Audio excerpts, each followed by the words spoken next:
And I don't know what, 2.5 gallons here. There's probably 5 more gallons of water right here.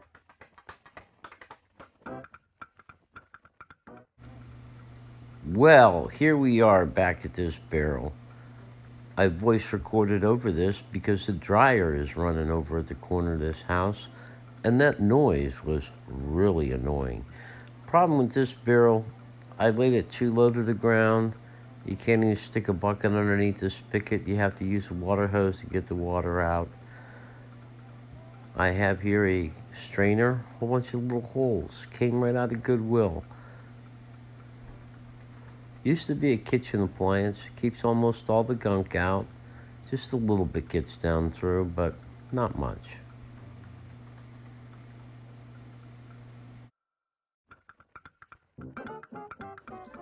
Hello again.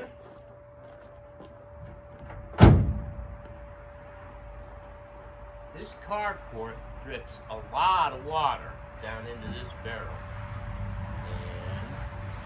And I want you to notice there's a stick here tied. And I want you to notice that this one also collects rainwater, and there's a stick here.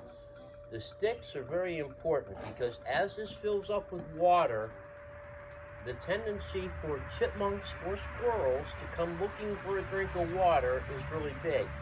And if the water is only, say, like this high in here, and there isn't a stick, the squirrel or chipmunk will get in here, and then they cannot get out, and they will swim around, and if you don't catch them in time, you're going to find a drowned chipmunk or squirrel in one of your water jugs.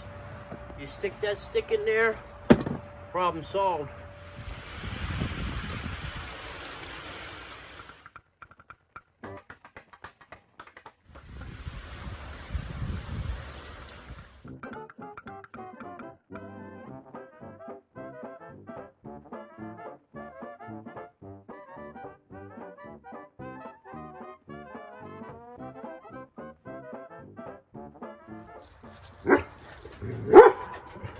Hey, Beauregard, quiet down.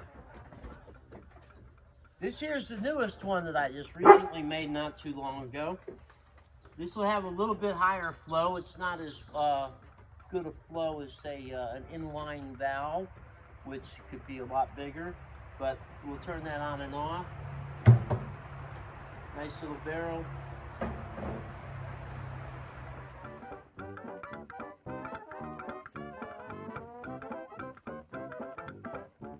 Here, friends, is the real success story. You have to check this out. That is completely full of water. If I had 2 barrels, they would both be full. Half an inch of rain just coming off the roof.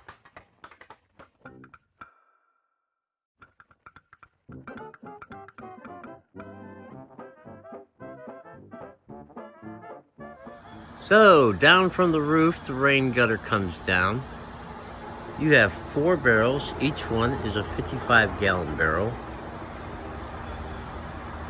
They are all wired together, and they all run a little bit downhill, and they go into the hoses. Rigid connectors became somewhat of a problem. When maintenance, you have to take it apart. You can see how this one here ended up getting broken up a little bit, and I had to glue it back in. Might have to replace that here one of these days.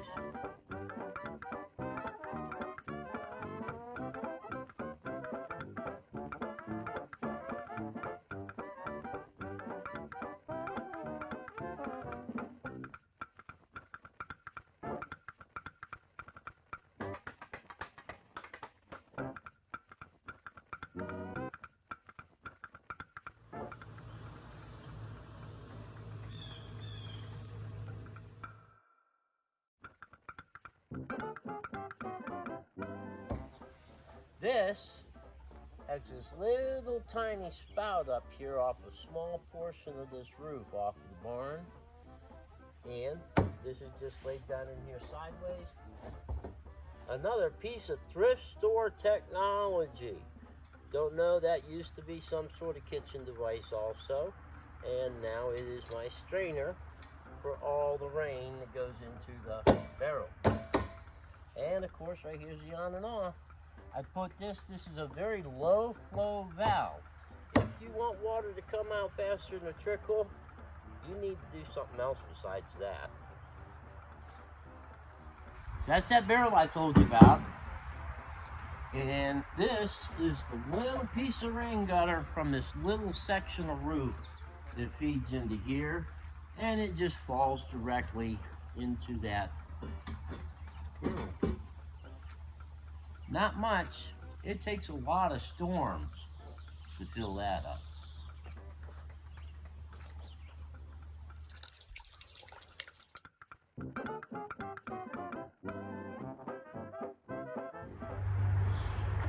Yeah, baby, this is it. This is my newest one. This is my biggest rainwater collection effort yet. Got a lot of roof up here on top of the barn. I do have a space up here that I could add another one of these drums if I get another one. But for now, there are 3 drums up there. You have 4x4 posts. The ones I purchased are 10 feet. And then you've got 2x6x8s that are underneath supporting the barrels.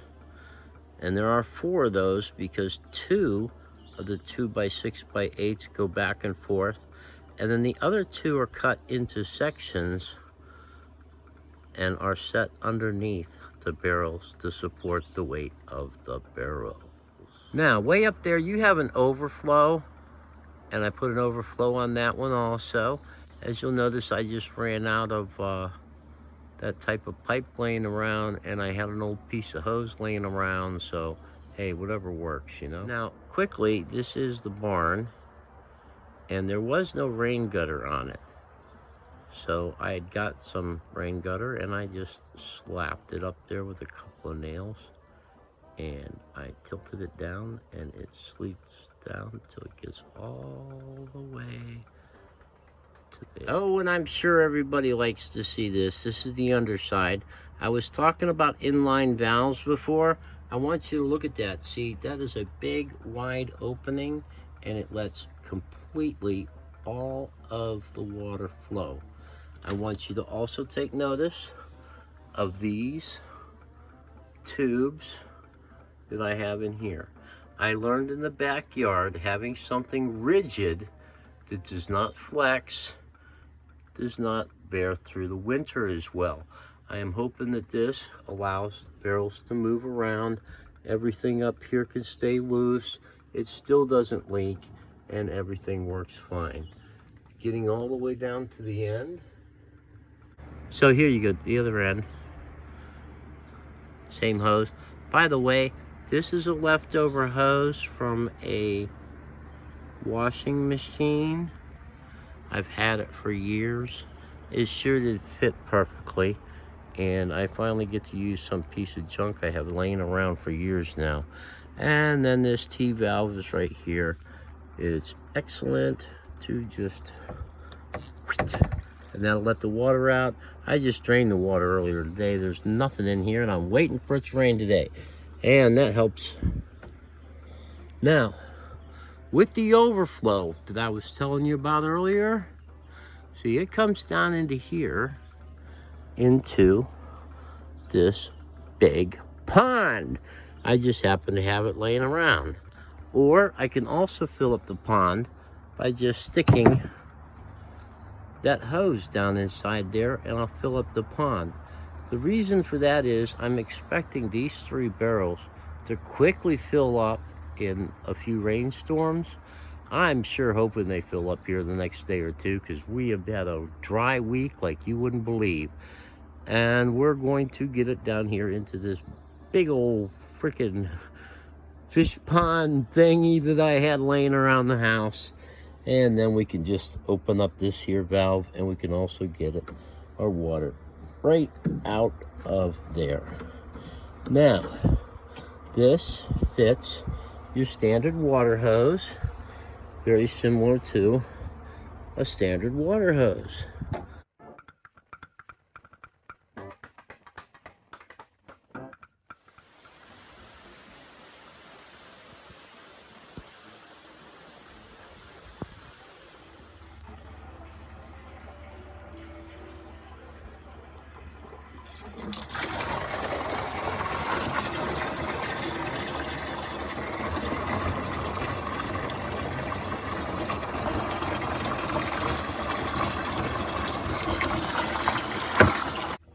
Well, I let that water out into there. You've got about 50 gallons of water there.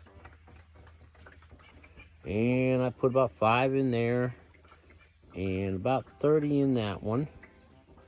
And then I've got a bunch of odds and ends, 1 gallon sizers that I keep filling up